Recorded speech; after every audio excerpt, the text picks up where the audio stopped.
Very disappointing. I think the way we played in goal, that is outstanding. But I think this test match, as a whole team, very disappointing performance.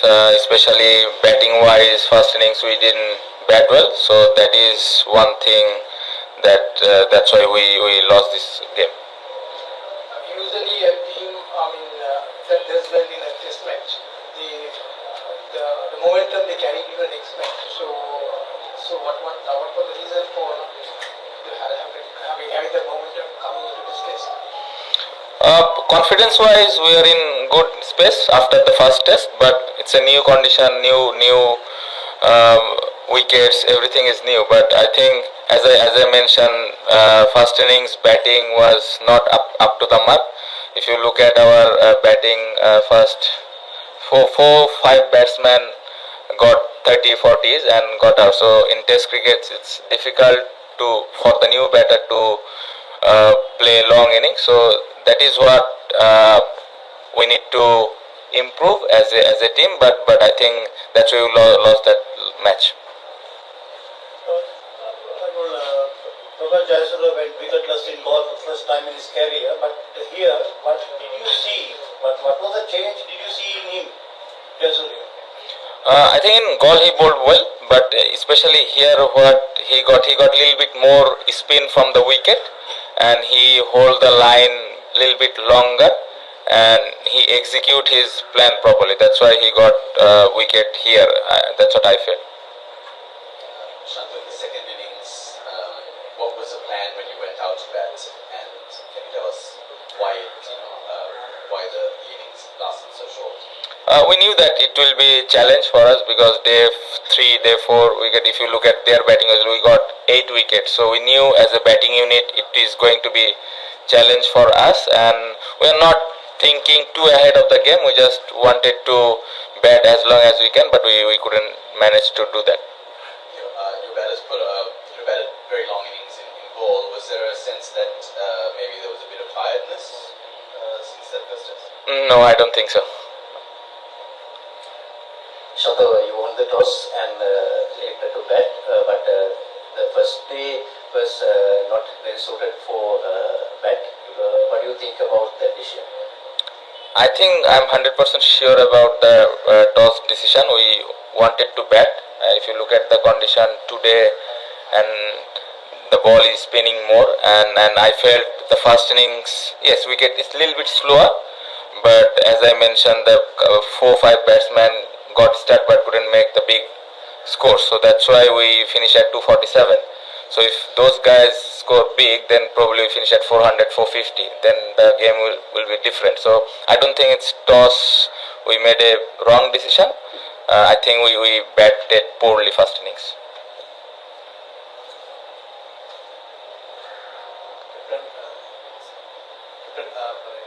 Goal test draw করার পরে এমন নয় যে বাংলাদেশের একদম ক্রিকেটে বদলে গেছিল, এবং এইটাতেও ফোর্থ ডে শুরুতে হারার পরে সেটাও এমন নয় যে একদম অনেক কিছু ধ্বংস হয়ে গেছে, মানে একই জায়গায় আপনারা আছেন। তো এই জিনিসগুলো থেকে আপনার কি লেসন নেন আপনার নেক্সট টেস্টে যখন বাংলাদেশ খেলতে যাবে নেক্সট ইয়েতে? কিছু তো থাকে না যেটা মানে এখান থেকে নিয়ে শেখা, এই জিনিসগুলো এই প্রসেসটা কি আসলে মেনটেন হয় কিভাবে? না, অবশ্যই মেনটেন হয়। আপনি যদি লাস্ট 2-1 বছরের টেস্ট টিমটা দেখেন, আমরা বাইরে এসে এখন জিতছি বা ড্র করতেছি। আগের থেকে যদি আপনি বলেন, আগের থেকে বেটার হয়েছে, বাট কনসিস্টেন্সির জায়গাটা ঘাটতি আছে। হ্যাঁ, খেলায় হার জিত থাকবে, বাট আমার মনে হয় যে প্রথম টেস্টে যেভাবে আমরা ডমিনেট করে খেললাম, এই টেস্টে আর একটু বেটার ক্রিকেট খেলতে পারতাম। হারা জিতা তো অবশ্যই থাকবে, বাট আমরা যদি আর একটু ডমিনেট করে খেলতে পারতাম, তাহলে হয়তো ইমপ্রুভমেন্টের জায়গাটা আমরা দেখতে পেতাম। সো অবশ্যই এই জায়গাগুলো থেকে তো শেখার বিষয়গুলো থাকেই, এবং ওই জিনিসগুলো ভুল থেকে শিখছি দেখে হয়তো বাইরে এসে এখন আগের থেকে একটু বেটার রেজাল্ট হচ্ছে। মাঝে মধ্যে আমরা জিতছি, মাঝে মধ্যে খেলাটা ড্র করতে পারছি। সো এই জিনিসগুলো ইম্পর্টেন্ট। আপনি যদি স্পিনারদের ক্ষেত্রে দেখেন, বাইরে এসে স্পিনাররা উইকেট নিচ্ছে। সো এই পজিটিভ দিকগুলো আছে, বাট আমার কাছে মনে হয় যে প্রথম টেস্টে যেভাবে আমরা খেললাম, এই টেস্টটা আরো ভালোভাবে খেলা উচিত ছিল।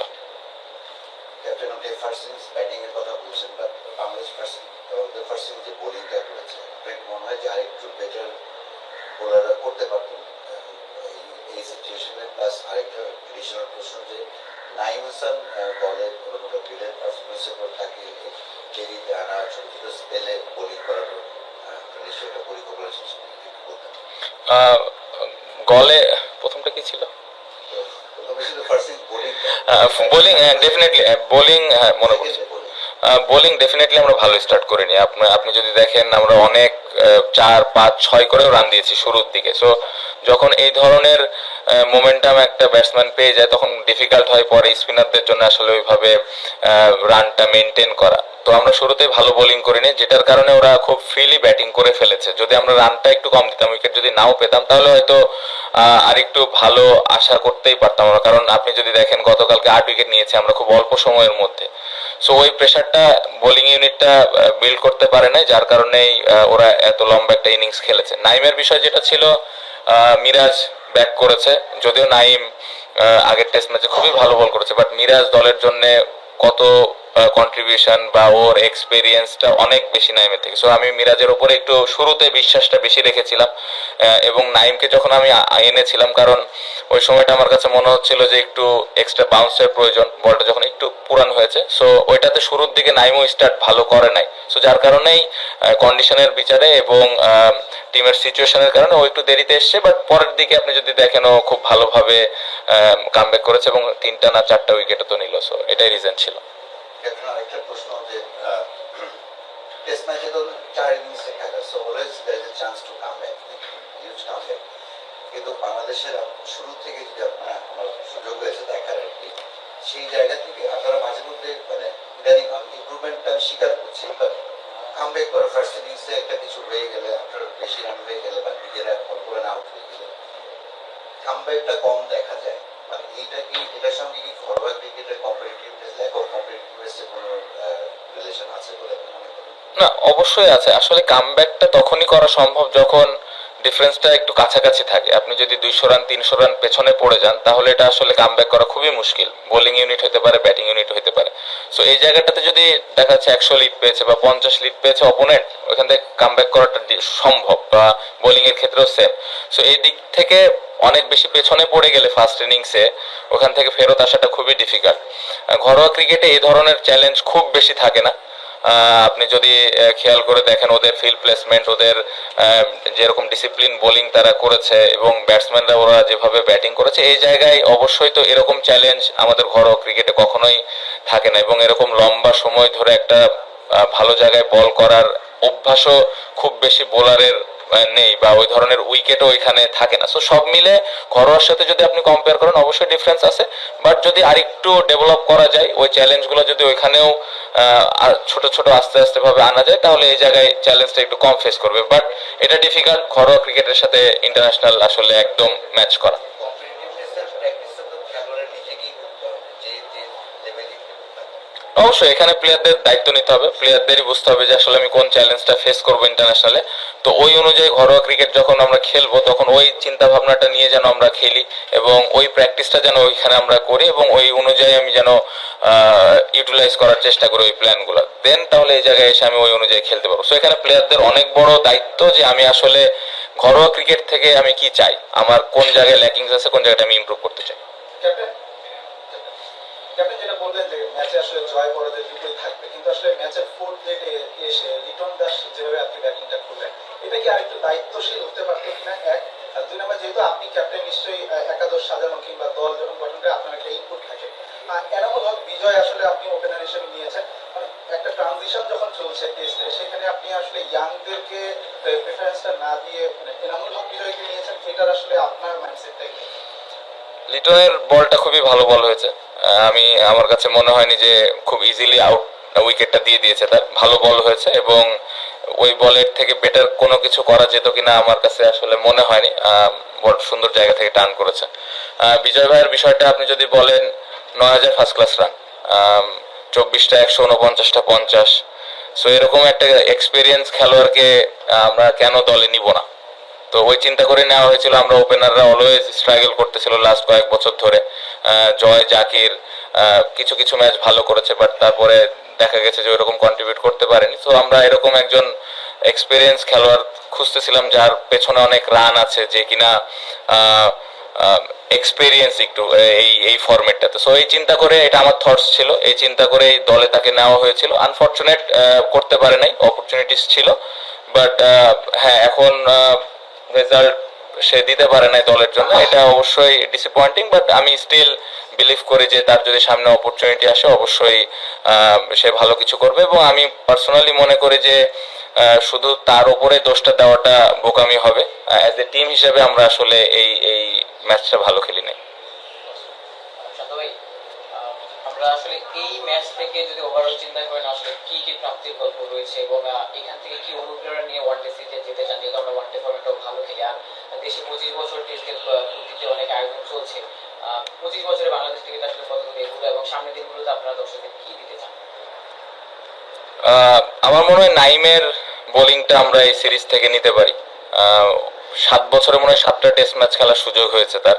ডিফিকাল্ট এভাবে সেরকম পারফর্ম করা, স্পেশালি এই টেস্ট ম্যাচে শুরুর কয়েকটা ওভার ভালো না করার পরে যেভাবে ডে 3-তে বোলিং করে কামব্যাক করে, নাইমেরটা নিতে পারি। তাইজুল ভাই, আমরা অলওয়েজ জানি যে তাইজুল ভাই দলের জন্য 40-45 ওভার করে বল করা, এটা কিন্তু অনেক ডিফিকাল্ট একটা ব্যাপার ওই একই জায়গায়। সো তাইজুল ভাইয়ের 5 উইকেট বা লম্বা স্পেল বোলিং করা, সো এই জিনিসগুলো আমরা নিয়ে যেতে পারি। মুশফিক ভাই অনেকদিন পরে এরকম একটা লম্বা ইনিংস খেলেছে। সো ওভারঅল বেশ কিছু জায়গা আছে যেগুলো নিয়ে আমরা সামনে আগাইতে পারি। ওয়ানডে সিরিজে আমার মনে হয় না এই সিরিজ থেকে খুব বেশি কিছু আমাদের নিয়ে যাওয়াটা ঠিক হবে, কারণ আলাদা ফরম্যাট। সো ওটা আলাদাভাবে চিন্তা করাটাই ভালো। 25 বছর পূর্তিতে সামনের দিনগুলোতে কি করতে চান দর্শকদের? সামনের দিনগুলোতে অ্যাজ ইউজুয়াল যেটা বলি, আরো ভালো ক্রিকেট খেলতে চাই। সো এটাই আশা থাকবে যে আরো ভালো ক্রিকেট যেন আমরা খেলতে পারি। Thank you. I have something to tell. আমার একটা অ্যানাউন্সমেন্ট ছিল, আমি বাংলাদেশ দলের অ্যাজ এ টেস্ট ক্যাপ্টেন হিসেবে স্টেপ ডাউন করছি।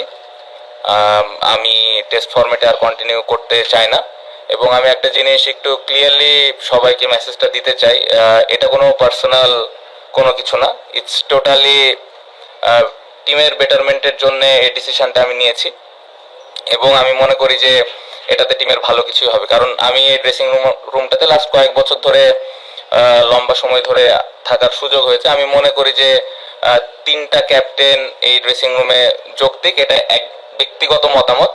ক্রিকেট বোর্ড হয়তো আলাদাভাবে চিন্তা করতে পারেন, এবং সেটার প্রতি পূর্ণ সম্মান আমার আছে। সো এটা আমার ব্যক্তিগত মতামত যে 3টা ক্যাপ্টেন আসলে আমার মনে হয় যে টিমের জন্য একটু ডিফিকাল্ট হতে পারে। সো পুরাটা টিমের বেটারমেন্টের কারণে আমি এখান থেকে সরে আসছি। বাট যদি ক্রিকেট বোর্ড মনে করে যে আলাদা কোনো ক্যাপ্টেন বা 3টা ক্যাপ্টেনই তারা রাখবে, সেটা একদমই টোটালি তাদের ডিসিশন। এবং আমি আশা করব যে এই জিনিসটা কেউ এরকম না মনে করে যে এটা আমি পার্সোনাল কোনো কিছু থেকে বা আমার মন খারাপ থেকে, রাগ থেকে এই জিনিসগুলো করেছে। এটা আমি ক্লিয়ার করলাম, এটা জাস্ট বিকজ অফ টিমের বেটারমেন্টের কারণে, এবং এখানে কোনো পার্সোনাল কোনো কিছু নেই। Thank you.